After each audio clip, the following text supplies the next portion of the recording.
Assalamualaikum warahmatullahi wabarakatuh. Saya Moza Pramita Desmaya, mahasiswi Universitas Bung Karno, jurusan Ilmu Komunikasi, ingin menjelaskan sedikit tentang jurnal yang sudah kami buat, yang berjudul Pengaruh Komunikasi Verbal dan Nonverbal terhadap Kebijakan Social Distancing di Angkutan Umum. Pengertian komunikasi verbal oleh Deddy Mulyana 2005 dalam bukunya, ia menyatakan bahwa komunikasi verbal adalah komunikasi yang menggunakan perangkat, simbol, dengan aturan untuk mengkombinasikan simbol-simbol yang digunakan dan dipahami suatu komunitas. Sedangkan komunikasi nonverbal menurut Sasa Djuarsa Senjaya adalah komunikasi yang menggunakan pesan-pesan yang diekspresikan dengan sengaja atau tidak sengaja melalui gerakan, tindakan, perilaku, atau suara-suara atau vokal yang berbeda dari penggunaan kata-kata dalam bahasa. Pengertian ini menegaskan bahwa komunikasi nonverbal jelas tidak melibatkan pesan dalam bentuk ucapan atau tulisan. Komunikasi memang suatu hal yang sangat penting untuk kehidupan bermasyarakat, tetapi dengan adanya pandemi yang menyebar di seluruh dunia, termasuk Indonesia, maka komunikasi pun jadi terbatas, terutama di ruang umum. Pada penelitian ini kami akan menganalisis secara langsung komunikasi verbal dan nonverbal di saat pandemik, di mana diharuskan melakukan social distancing. COVID-19 adalah virus yang menyebabkan kematian pada manusia dan hewan. COVID-19 diketahui dapat menyebabkan infeksi pernapasan mulai dari flu ringan hingga penyakit yang lebih parah pada manusia. Gejala yang paling umum atau yang sering kita alami dalam kehidupan sehari-hari adalah demam, kelelahan, dan batuk. Menurut Budiansyah 2020, Indonesia mengumumkan kasus pertamanya pada Maret 2020. Ada 2 pasien pertama dalam kasus COVID-19 tersebut yang ditemukan di daerah Depok. COVID-19 ditetapkan oleh WHO atau Organisasi Kesehatan Dunia sebagai wabah global. Oleh karena itu, cara penanganan wabah tersebut di tiap negara memiliki kesamaan, seperti social distancing, physical distancing, lockdown, dan pembatasan sosial berskala besar atau PSBB. Kebijakan tersebut memiliki tujuan yang sama, yakni memutus rantai COVID-19. WHO 2020. Pemerintah Indonesia membuat kebijakan 5M, yaitu protokol kesehatan yang dianjurkan oleh pemerintah untuk menjaga penyebaran virus COVID-19. 5M terdiri dari mencuci tangan, memakai masker, mengurangi mobilitas, menjauhi kerumunan, dan menjaga jarak atau social distancing.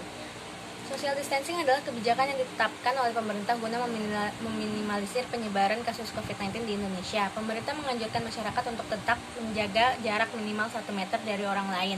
Hal ini bisa dilihat di tempat-tempat umum yang dikunjungi banyak orang seperti kantor, restoran, lembaga pemerintah, tempat wisata, dan kebijakan ini juga ditetapkan di beberapa transportasi umum seperti kereta, Transjakarta, dan transportasi online. Masyarakat diminta untuk tidak menduduki kursi yang diberi tanda silang atau diminta untuk berdiri di lingkaran yang sudah ditetapkan oleh petugas. Selain itu, masyarakat juga tidak diperkenankan berbicara atau mengangkat telepon di dalam angkutan umum.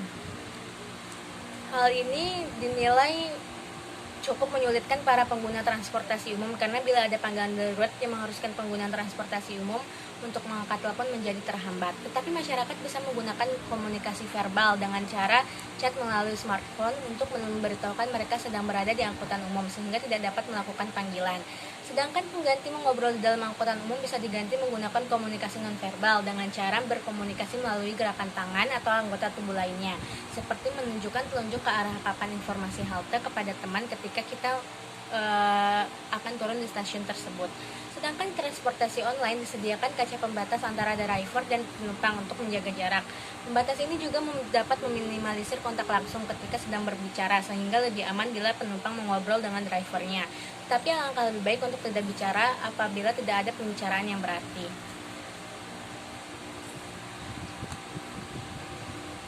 Hal ini kami buktikan ketika mewawancari seorang narasumber yang bernama Delvira Salsa Sebrina, seorang mahasiswi berusia 22 tahun yang setiap berpergian atau beraktivitas selalu di luar rumah selalu menggunakan angkutan umum, yaitu Transjakarta dan angkot. Ia berkata, sebelum diterapkannya social distancing, di kendaraan umum biasanya sangat padat penumpang dan penumpang masih bisa berinteraksi dengan penumpang lainnya. Mungkin itulah yang menyebabkan penularan COVID-19 sangat cepat, sehingga pemerintah pun mengambil langkah menerapkan social distancing, yaitu sebelum naik kendaraan umum